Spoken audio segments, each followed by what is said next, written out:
అదరకొట్టే కారం రంగు రుచి ఆచి కారం పొడి. జూబ్లీ హిల్స్ ఉప ఎన్నికల్లో మా పార్టీ అభ్యర్థి స్వర్గీయ మాగంటి గోపీనాథ్ గారి సతీమణి శ్రీమతి మాగంటి సునీత గోపీనాథ్ గారు పోటీ చేసి ఇంకా ఎన్నికల ఫలితాలు వచ్చి 24 గంటలు కూడా కాలేదు. సరే, ఎన్నికల్లో అధికార పార్టీ చేసిన అరాచకాలు, అధికార యంత్రాంగాన్ని అడ్డం పెట్టుకొని చేసిన దుర్మార్గాలు, ఎలక్షన్ కమిషన్ చేష్టలుడిగి కళ్ళప్పగిచ్చి చూసిన వైనం, ఎన్నిటి ఫలితంగా మేము నిన్నటి ఎన్నికల్లో సాంకేతికంగా ఓడిపోవడం జరిగింది. కానీ ఎన్నికల ఫలితాలు వచ్చి 24 గంటలు కాకముందే మా పార్టీ కార్యకర్తలు, నాయకుల మీద ఇవాళ గూండాయిజానికి, రౌడీయిజానికి కాంగ్రెస్ పార్టీ ఏదైతే దిగజారుడు రాజకీయాలు చేస్తుందో, నేను రేవంత్ రెడ్డి గారికి ఒకటే చెప్తాను. 10 ఏళ్ళు మేము ప్రభుత్వంలో ఉన్నప్పుడు మీరు ప్రతిపక్షంలో ఉన్నారు. ఎన్నడన్నా ఈరోజు ఇక్కడ మా సోదరుడు రాకేష్ క్రిస్టోఫర్ గారి మీద జరిగిన దాడి జరిగినట్టుగా ఒక ఉప ఎన్నికల్లో గెలిచిన తర్వాత ఎక్కడన్నా మా ప్రభుత్వ హయాంలో మా కార్యకర్తలు కానీ మా పార్టీ నాయకులు కానీ హద్దులు దాటి ఈ రకంగా ప్రవర్తించారా ఒక్కసారి గుర్తు తెచ్చుకోండి. ఒకవేళ మేము కూడా ఆనాడు 7 ఉప ఎన్నికల్లో, 2 కార్పొరేషన్ ఎన్నికల్లో, జిల్లా పరిషత్ ఎన్నికల్లో గెలిచిన తర్వాత విజయ గర్వంతో విర్రవీగి నిన్న మీ వాళ్ళు ప్రవర్తించినట్టుగా మా పార్టీ గుర్తైన కారు గుర్తుని ఏదో ఊరేగింపు చేస్తూ, అవహేళన చేస్తూ చిల్లరగా ప్రవర్తించుంటే ఇవాళ మీరు ఎక్కడ ఉండేటోళ్ళో ఆలోచించుకోండి.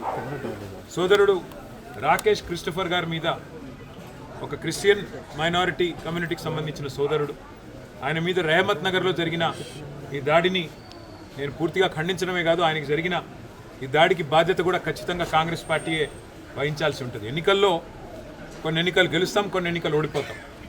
ఎన్నికలు జరిగినంత కాలం ఎవరి పార్టీకి వాళ్ళు ప్రచారం చేసుకుంటాం.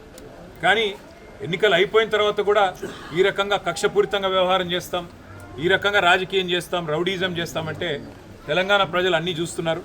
తగిన సందర్భంలో తగిన విధంగా బుద్ధి చెప్తారు. మేము తమ్ముడు రాకేష్ క్రిస్టోఫర్ గారికి, వారి కుటుంబానికి, వారి శ్రీమతికి, వారి కూతురికి, వారి కుమారుడికి, వారి తండ్రి గారికి అందరినీ కలిసినాము. విష్ణువర్ధన్ రెడ్డి గారు, సునీత గారు, కౌశిక్ రెడ్డి గారు, అట్లాగే మా నాయకులు అందరం కూడా కలిసి, మా కార్పొరేటర్లు అందరం కూడా కలిసి ఆ కుటుంబానికి ధైర్యం చెప్పడానికి, ఎన్నికలు మా కుకట్పల్లి ఎమ్మెల్యే కృష్ణారావు గారు అందరం కూడా వచ్చి వారికి ధైర్యం చెప్పే ప్రయత్నం చేస్తూ ఉన్నాం.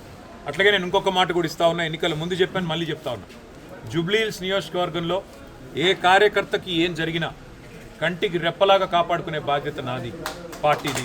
వదిలిపెట్టే సమస్య లేదు. ఒక ఎన్నికల్లో గెలవచ్చు, ఒక ఎన్నికల్లో ఎదురు దెబ్బ తగలవచ్చు, కానీ కార్యకర్తల విషయంలో మాత్రం ఎక్కడ ఎవరికి ఏ అన్యాయం జరిగినా, ఎక్కడ ఎవరికి ఏ చిన్న నొప్పి కలిగినా తప్పకుండా ఇదే రకంగా వాళ్ళ ఇంటి ముందుకు వస్తాం. అర్ధగంటలో వస్తా అని చెప్పినా ఇలా వచ్చినాం. రేపు కూడా ఇట్లే ఉంటాం. మంగళవారం నాడు జూబ్లీ హిల్స్ నియోజకవర్గ కార్యకర్తల సమావేశం కూడా ఏర్పాటు చేస్తూ ఉన్నాం. ఆ రోజు మిగతా అన్ని విషయాలు కూడా డీటెయిల్డ్గా మాట్లాడుకుందాం.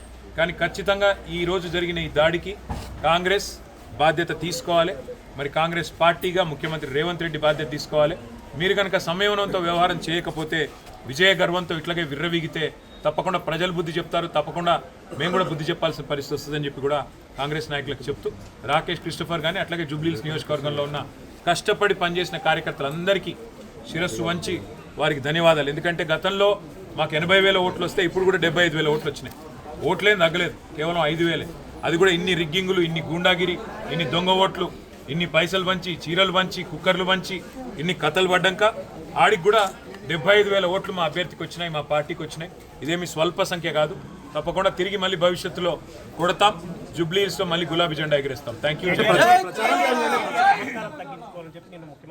సరే, ఎవరిది అహంకారమో ఎవరిది ఏందో నిన్న వాళ్ళు విజయ గర్వంతో తీసిన ఊరేగింపులోనే కనబడ్డది. మేము ఎన్నో ఎన్నికలు గెలిచాం గతంలో. ఎప్పుడన్నా ఇంత అహంకారపూరితంగా ఒక పార్టీ గుర్తును అట్లా బజార్లో ఈడుస్తూ క్రేన్లు పట్టుకొని అంత చిల్లరగా ఎప్పుడన్నా ప్రవర్తించామా? గతంలో అట్లాంటి ఎన్నికల్లో కాంగ్రెస్ పార్టీకి డిపాజిట్లు కూడా రాలేదు. అట్లని చెప్పేసి కాంగ్రెస్ పార్టీ గుర్తునేమన్నా గాడిదెక్కి చూరేగింపులు చేశాము. అహంకారం ఎవరిదో, ఆత్మవిశ్వాసం ఎవరిదో, భవిష్యత్తు ఎవరిదో తప్పకుండా తెలంగాణ ప్రజలు నిర్ణయిస్తారు. ఒక ఎన్నికల్లో గెలుపుతోనే ఇంత మిడిసిపడితే ఒక ఎన్నికల్లో గెలుపుతోనే ఇంత ఎగిరెగిరి పడితే మరి గతంలో 10 ఏళ్ల పాటు అప్రతిహతంగా అన్ని ఎన్నికలు గెలిచిన మేము ఎట్లా ప్రవర్తించి ఉండాలో ఒకసారి ఆలోచించుకోమని కాంగ్రెస్ పార్టీకి నేను చెప్తాను. అంటే ప్రచారం టైంలోనే దాదాపు నవీన్ యాదవ్ చెప్పాడు, నేను కనుక గెలిస్తే జూబ్లీహిల్స్లో బీఆర్ఎస్ ఉండనివ్వని చెప్పేసి దానికి సంబంధించి వాస్తవంగా నేను చెప్తున్నా, ఇది సాంకేతికంగా వాళ్ళు గెలిచారు తప్ప ఇంత రిగ్గింగు, ఇన్ని దొంగ ఓట్లు, ఇన్ని పైసలు, ఇన్ని చీరలు, ఇన్ని కుక్కర్లు, ఇవన్నీ ఇప్పుడు రహమత్ నగర్లో మీరు ఇక్కడ ఉన్నారు కదా, మొత్తం విలేకరులు ఇల్లు తిరిగి అడగండి. ఎన్ని డబ్బులు పంచారు, ఎన్ని కుక్కర్లు పంచారు, ఎన్ని రకాల తాయిలాలు పంచారు, ఎన్ని ఆపసోపాలు పడ్డారు. చివరికి అరకొర మెజారిటీతో ఇన్ని దొంగ ఓట్లు వేయించుకుంటే ఇంత రిగ్గింగ్ చేస్తే చావు తప్పి కన్నులోట పోయినట్టు గెలిచినారు. అదో గెలుపు అనుకుంటే అది వాళ్ళ కర్మ. మీరు గతంలో చెప్పిన 20,000 ఓట్లు దొంగ ఓట్లు ఉన్నాయని చెప్పి పవర్ పాయింట్ ప్రజెంటేషన్ ఇచ్చారు. వాళ్ళ మెజార్టీ కూడా నచ్చకపోతుంది. భవిష్యత్తులో మీరు ఈసీ దీనిపై చర్యలు తీసుకొని ఎటువంటి కార్యాచరణ? ఎలక్షన్ కమిషన్ కాదు, తెలంగాణ ప్రజలే ఆలోచించాలి. ఎన్ని రకాల ప్రలోభాలు, ఎన్ని రకాల కుట్రలు, ఎన్ని రకాల కుతంత్రాలు ఇవన్నీ ప్రజలు కూడా చూస్తున్నారు. మొత్తం ఎలక్షన్ రోజు ఏం జరిగిందో ప్రజలు చూశారు. కాబట్టి భవిష్యత్తులో మిగతా అన్ని విషయాలు మాట్లాడుకుందాం. ఇవాళ మాత్రం కేవలం మా సోదరుడు రాకేష్ క్రిస్టోఫర్ గారికి, వారి కుటుంబానికి, జూబ్లీహిల్స్ నియోజకవర్గంలో ఉన్న ప్రతి కార్యకర్తకు ధైర్యం చెప్పడానికి నేను ఇక్కడికి వచ్చినాను. తప్పకుండా భవిష్యత్తులో కూడా ఇదే స్థాయిలో, ఇదే పద్ధతిలో ఎక్కడ ఎవరికి చిన్న ఇబ్బంది కలిగినా వారి దగ్గరికి వస్తాము, వారికి అండగా నిలబడతాము. కాంగ్రెస్ పార్టీ గుండాయిజం మానుకోకపోతే ప్రజలే బుద్ధి చెప్పే విధంగా ప్రజల్ని కూడా చైతన్యం చేస్తాం.